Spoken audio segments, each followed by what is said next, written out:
Uh, Hello there. How you all doing? I have not started off a video in God knows how long, with the exception of a commercial. Yeah. I am training. I'm training in entrepreneurship and to start up my own business. And one of the recommended advices that they give you is to start up a vlog or a YouTube channel and go from there. So that's precisely what I'm doing. So, hi there. My name is Jack. I'm from Massachusetts. I am currently go to high school. I am studying in business, entrepreneurship, and accounting. Um, I would like to open up a tabletop cafe someday when I graduate. And it's been kind of a dream of mine since I was a little kid. I shoved it off for a long time to focus on the idea of computer programming. Lo and behold, that is incredibly boring. You wouldn't think so, but like you see all the hackers on like NCIS, and they look like they like about to break into the government or something. You think you're about to be a superhero. No, it's so boring. Oh my lord. Ooh. Um, a little bit about myself. I used to do YouTube when I was a little kid. Um, Kind of not when I started high school around. That's when I decided to quit. It was just the sort of thing that I used to be I was kind of sarcastic on there. Nobody seemed to think I was kidding. Then there was one dude that was really creepy on there. It's kind of a long story, but here I am now, and hoping to hopefully build up an online community and a friendship with a lot of people in the communities I'm already in. So, welcome again. Like I said, I'd like to start up a tabletop cafe. That's the idea that, serve coffees and the sort of coffee, pastry, donut, all that such, teas, whatever, and the idea of being a distributor and a location for playing tabletop games like Magic the Gathering, Yu-Gi-Oh, Dungeons and Dragons, uh, Pokemon, you name it. I can hopefully run it for you all. And again, this is a long time in the process, but there's still a very long process to begin with. Um, so throughout this channel, something I want to do is definitely talk to you about updates for hopefully my career. I definitely want to do different things involving, like I said, Magic, Yu-Gi-Oh, Dungeons and Dragons. Hopefully, and not to mention the idea of also doing things like showing you my preparations of certain like breakfast foods and beverages. And damn, my beard is so crooked. Once you see it on camera, it's like bugs the hell out of you. um, anyway, God, I keep looking at it now.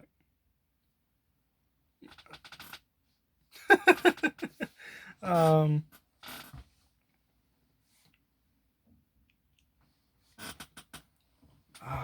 so that's about what my whole future and hopefully this channel turns into. I was very inspired along with different courses I've taken. Like this website FutureLearn offers free college level courses and different subjects you want to learn about. I was just studying entrepreneurship on there, but you teach about all these different things. And again, one of the big ideas was starting a YouTube channel along with I was inspired by multiple other people as well. I saw a kid on Facebook doing a similar thing. Barely know the kid, don't even know the kid, but he seemed so confident in making his first video that like it just hit me like, yeah, maybe I should do this.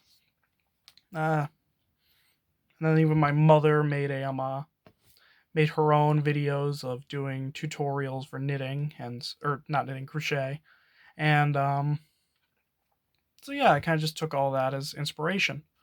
And I'd also like to point out the idea in these upcoming series as hopefully I progress through my career, the idea that anything is possible if we put our minds to it. That's hopefully the idea. I haven't gotten that far yet. um, can I flip the camera? I'm not sure. So I want to oh nope, that just takes a picture and shortens my time. Fantastic. So something I want to do is a little something so that I'm not just talking for 5 minutes as a video. Yeah, check your cameras. I said that exactly 5 minutes. I'm smart. I have my main deck that I bring to like locals and such that I'd like to do I'd like to do an opening. I'd like to do a deck profile for you all. Can you see this? I don't really have a tripod.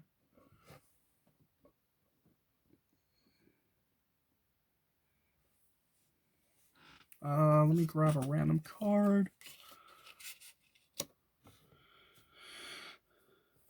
So yeah, you can see it. Anyway, this is going to be my main deck that I bring to this is my main Yu-Gi-Oh deck that I bring to things like if I were to go to a local event. It is not a troll Exodia deck. It is a actual attempt at an Exodia deck. You'll kind of see what the point of it is, but the reason that I've made the deck was because I've always liked Exodia as a character. When I first started high school, I met a good friend now, but he and I used to, not gonna say names because I'm not sure how comfortable he would be with that, but me and him used to him and another friend used to play Yu-Gi-Oh a bunch in our classes. Like weren't even that good at the game. We just had a pile of cards that we used as a deck. And I remember pulling off the Exodia WinCon once, and it made me like, yes, let me focus Exodia. Like a jerk. So to begin with, obviously an Exodia deck. Surprise here. The 5 Forbidden One pieces. I invested. Oh, can you see it? Now you can. I invested in obviously.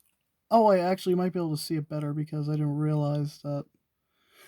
I don't have a very good setup. I'm using a Magic the Gathering box. They taught me a trick online. But anyway, as you can see, I used the alternate art Exodia pieces. Nothing special with them. It's the same cards. I just think they look really nice compared to the original. The originals look cool too. I just think these look really nice. Next, I run 3 copies of the legendary Exodia Incarnate. This card is really good for Forbidden One decks or decks about them. So you have to special summon him from your hand by tributing a Forbidden One monster on the field, which my 5 is right here. He gets 1,000 attack for every Forbidden One monster in your graveyard. He has protection. He's unaffected by other cards' effects, so protection from card effects in general. You gotta pop this bad boy with battle. And what's even better with him is that, can you still see it? Yeah. What's even better with him is that if he would be destroyed by battle or card effect, if he would be destroyed by battle, I can reveal as many Forbidden One cards that I like from my hand, and I can draw as many cards as I reveal. And I don't know if I mentioned this yet, but he gets 1,000 attack for every Forbidden One monster in my grave. So, good monster to have at 3. Next, I'm running 3 copies of Exodius, the Ultimate Forbidden Lord. It was 2 last night, but I played a guy on a video chat yesterday. Really nice guy, by the way. Definitely get involved in the Yu-Gi-Oh community. You meet some fantastic people, but this is a really good card on the account that he can be special summoned from your hand by shuffling all monsters in your graveyard back into your deck. He gains 1,000 attack for every normal monster in your graveyard. When you declare an attack with Exodius, you can send a monster from your hand or deck to the graveyard. And if there are 5 Forbidden One monsters with different names in your graveyard, because of his effect, you win the duel. So, he's really good to avoid, like, milling yourself to death. He's a quick and easy monster as well to get out of there. And, he's even comes with a win con, but even if you ignore the win con, you can either win by damage alone at that point, or based on or again, he's sending Forbidden One monsters to the graveyard, which will power up all his the other stuff.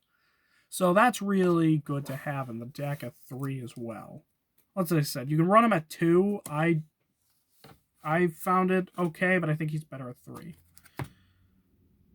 I have My 3 copies of Effect Veeler. Obviously, you can discard this card from your hand to during your opponent's main phase to make target monster have no effect for the rest of the turn. It's one of the popular hand traps. I've only discovered the importance of hand traps the other day. I'm not really used to running them, so I have a copy of Ghost Ogre as well. You'll see that later. And I just invested in 3 copies of Effect Veeler. I want to invest in 3 copies of Ash Blossom Joy Spring. The problem is that card's like $8 a piece, so that's like 3 copies. I was like, so looking for trades for that right now. 2 copies of Scapegoat. This card I think is really good in my opinion. Of his thing is if you flip him face up, or if he's flipped, you get as many ghost token, black sheep tokens as you can play. So you can usually have up to 4 black sheep tokens, and those can be. It's not like Scapegoat where they're limited of like tribute summons or anything. But even if you ignore that factor alone, why did my phone keep turning? Yeah, it's like what the hell. Anyway, so even if you ignore that little tidbit alone, he's good because you get the tokens, and the tokens are good for things like easy link summons, which you might be thinking, what the hell are you using tokens for link summons for? I'll just get to that as well.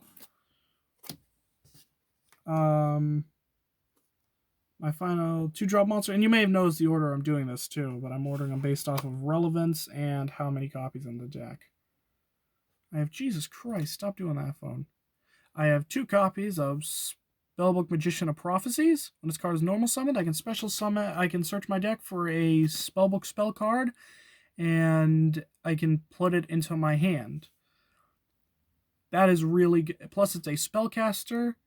I'll get to that in a minute as to why, but that's good for deck thinning, and you'll discover later draw power. 1 copy of Ghost Ogre Snow Rabbit. If a face-up continuous spell card would activate its effect, or when a monster would activate its effect, I can discard it. It doesn't negate, but it does destroy. I run that at 1 because I had a copy. I'm moving on to my spells. 3 copies of Future Fusion. I can activate this card, and during the first standby phase after activation, I can reveal a fusion monster, and I can send the materials from my hand or deck to from the deck to the graveyard. And during the second standby phase after activation, I can fusion summon the monster. You'll see the monster this works with a little later, but this is really good for getting the materials into the graveyard. Next, I'm running 3 copies of Spellbook of Knowledge. I can, with this card that's really good, it's a once per turn, it's a hard once per turn, but if I can play that card to I can either tribute a spellcaster I control, or I can discard another spellbook card from my hand, and if I do, draw 2 cards, which you can see why that's really helpful with my Magician of Prophecy, since I can search it. And that counts as deck thinning as well. But what's even more deck thinning is my 2 copies of Spellbook of Secrets. Spellbook of Secrets lets me search my deck for 1 spellbook card. So again, it's good for deck all 3 of those cards combined are good for deck thinning and good for draw power. The 3rd Spellbook of Knowledge, almost everything in here is a spellcaster. I think Ghost Ogre is the only card that's not a spellcaster. So it pretty much works no matter how you want to use it. For easy cards, Pot of Avarice, I put that in when it got moved to 1 last ban list, and I think that's really good draw. I think it's decent for this deck because again, it can help you avoid things like self-mill, and it can help you so you can't die that way, and it's good for easy draw power. Honestly, I thought it was insane that they took this off the ban list. They may as well unban Pot of Greed at this point. But I'm not Konami. They make the decisions. Upstart Goblin. Everybody knows this card. Opponent gains 1,000 life points. You gain a card. It pretty much makes a 40-card deck a 39-card deck.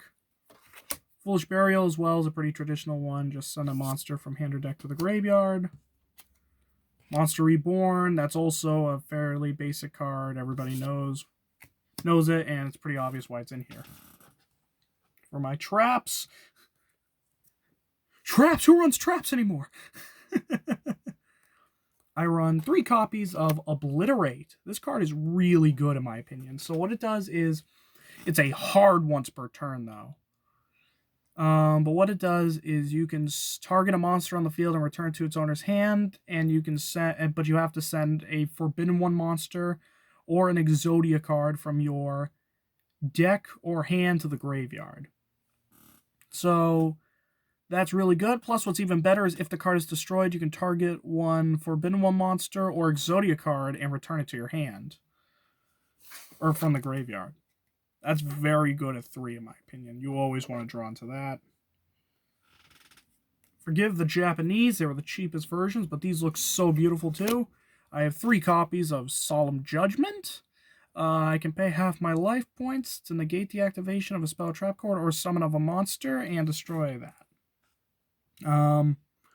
Life points really don't matter unless you're like at the brink. 2 copies of Heavy Storm Duster. This is really good on your opponent's turn because you can destroy 2 spell trap cards on your opponent's field, and the drawback is you cannot conduct your battle phase when you activate that. Excuse me, but if you use that on your opponent's turn, it's much more effective. Obviously, I could probably switch those out for either 2 more hand traps or for even 2 copies of Twin Twisters, but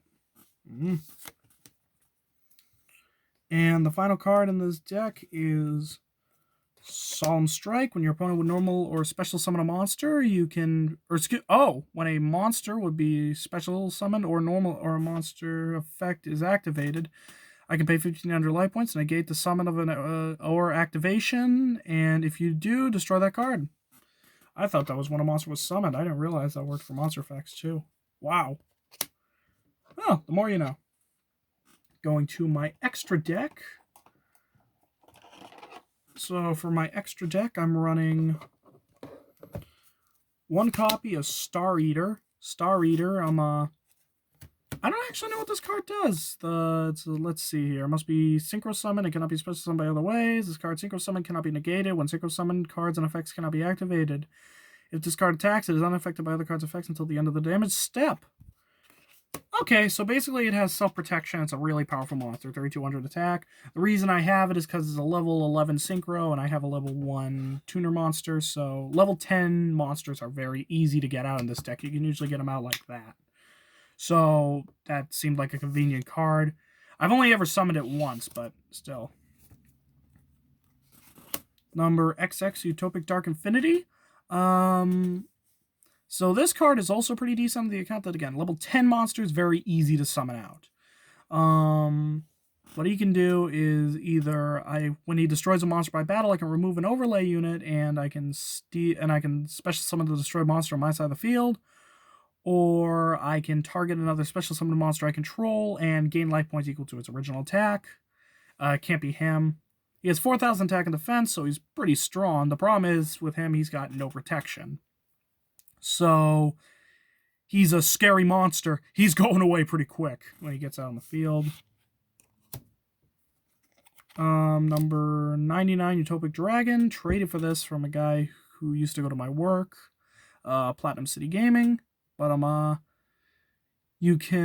again, 3 level 10 Xyz monsters. And so again, level 10s are very easy to summon out. The problem with him is that, 1, he has less defense points, and 2, you can mainly use his overlay effect for bringing back an Xyz monster. So he's only really good if, like, very late game that you manage to cycle through this. That late game, mind you, he is really strong, but again, I've never gotten that far. Next, 2 copies of Quintet Magician. Quintet Magician uses 5 spellcaster monsters, and his ability, if you use 5 spellcaster monsters with different names to summon him, you can destroy all cards your opponent controls. He has 4,500 attack, 4,500 defense. He cannot be used as fusion material, cannot be tributed, and cannot be destroyed by card effects. So he is just a beast, and it really works well with that future fusion since all the Forbidden One pieces have different names. And getting them all to the graveyard would still power up your deck. So in the end, he is very convenient. Going on to the links, I have a Link Karibo. The thing with Link Karibo that's really good is that he's a level 1 monster, so either one of the black sheep tokens or one of the limbs of Exodia would pop him out. Plus, you can tribute a level 1 monster, special summon him from your graveyard. So you can sack one of the tokens for an effect monster, and then that makes link summoning much more viable. Nightmare Cerberus, and I'm just going to do Nightmare Phoenix together because they're pretty much the same card. So pretty much they require 2 monsters with different names to summon. When it's summoned, you can discard a card from your hand. With this one, you can target a special summon monster in the normal monster zone and destroy it. With this one, you can target a spell or trap on the field and destroy it. And if they're co-linked when you activate them, you get to draw 1 card. Very helpful card indeed, and easy to get out. A Nightmare Unicorn. I believe what this does is you target a card and return it to the deck instead. And with his thing is that, again, if he's co-linked when you activate, you draw 1 card. And his other thing is that I believe you get extra draws for the number of nightmares co-linked. Is that... once per turn, while co-linked nightmare monsters are on the field, or for your normal draw in your draw phase, draw 1 card for each different card name among those co-linked nightmare monsters, instead of just drawing 1 card. So yeah, if you have all your nightmares co-linked, you can draw extra cards with him.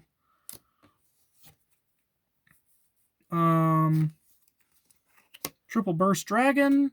He requires 2 or more monsters except tokens. I'm not gonna lie, I mainly have him for the negation effect. This is kind of a card that, like, yeah, it's in there because it's okay to have. If I get something better, I can pop that out with little to no regret. Trigate Wizard. He requires 2 or more different monsters except tokens to summon. And he is really good on the account that I'm, based on the number of monsters you use for the co-link, or so if you use 3 monsters, you can, I believe you can negate the effect. 2 monsters, you can once per turn target a card on the field and banish it. And its other effect is, what is it? If a monster co-linked to this card battles your opponent's monsters, any battle damage inflicted to your opponent is doubled. So yeah, he is really good. I don't know how you'd use 1 monster to summon him. So mind you, the better thing with him is that you can use all the effects based on how many you summon. Nightmare Griffin. He's a Link 4 that requires 2 or more different monsters with different names. If this card is Link summoned, you can discard 1 card, then target 1 spell or trap card in your graveyard and set it to your field, but it cannot be activated this turn. Then your usual of you can discard this card, or excuse me, if it's co-linked, you can draw a card. He's just really good to complete my Nightmare collection. I don't have any of the main deck monsters as you've seen, so I use a Skull Dread. He is really good on the account that I'm based on how many you draw, or based on how many you use, he gets better and better effects. I mainly like his 3 or more effect that you can special summon a monster from your hand once per turn. His 4 is really good too, that you can draw 4 cards and then place 3 cards from your hand to the bottom of your deck. And that is super helpful on the account that, well, 1, yeah, it's an Exodia deck. You can pull the win con if you're really lucky, but mainly the idea that you pretty much get a full decision as to what's in your hand and what's not, I come to find is really helpful. Oh yeah, and his 2 or more ability is that it gives monsters co-linked to him extra attack points. I think it's 300. Yeah, 300. Borlo Dragon. 3 or more effect monsters, so the summon of him is very unspecific. But what he can do that's really good is he can target a monster my opponent controls and take control of that, but it dies during my next standby phase, is it? Yeah, and then Not to mention, he can also make a monster lose 500 attack and defense once per turn. And I'll admit I got that from the structure deck. I have no regrets there. Boral Sword Dragon, on the other hand, I pulled that from a booster pack, and oh my lord, that's fantastic. It's a Link 4 that requires 3 more effect monsters, so it's a little more difficult to summon, but if you can get that out, that thing is a beast.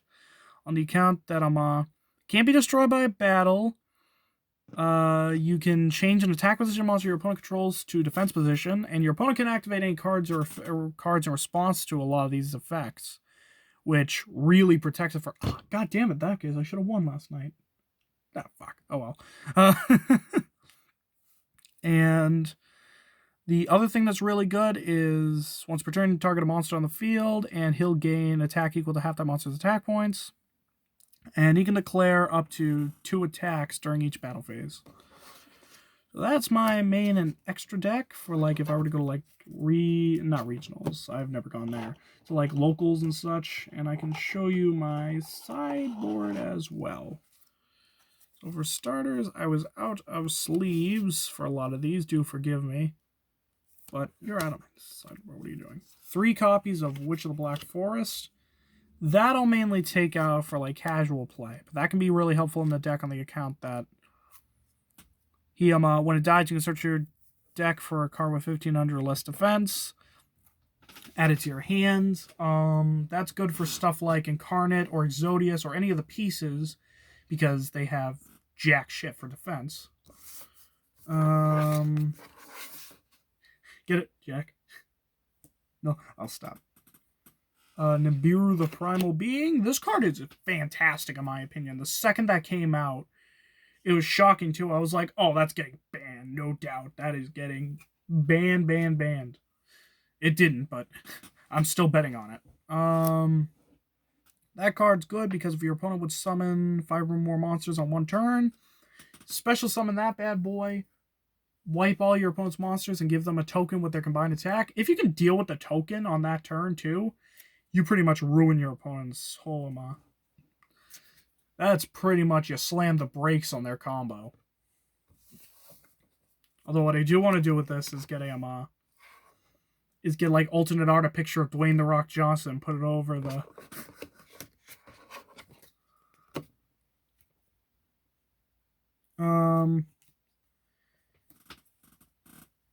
Three copies of the Winged Dragon of Raw Spear Mode. That's good mainly for, again, tributing your opponent's monsters to special summon that to their side of the field. Problem is that it's very rare that you'll find that your opponent has 3 monsters at one time. I imagine for that very reason, or because you can wipe their field pretty easily. Either way, it's hard to find an opportunity to play that, so I end up taking it out. Along with that, I'd run both Winged Dragon of Ra and Immortal Phoenix, because with Immortal Phoenix, it was easy to get stuff to the graveyard, and with that, if I got back my Spear Mode, which usually I wouldn't because of Link summons, I could pop it for that thing, which I could then pop to bring my Immortal Phoenix out so that I'd have protection from pretty much everything.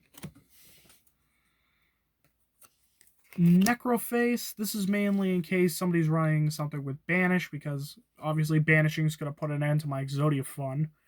But when this card is normal summoned, I can return all banished cards to my graveyard, and he'll gain, and it gains, I think it's 500 attack for every...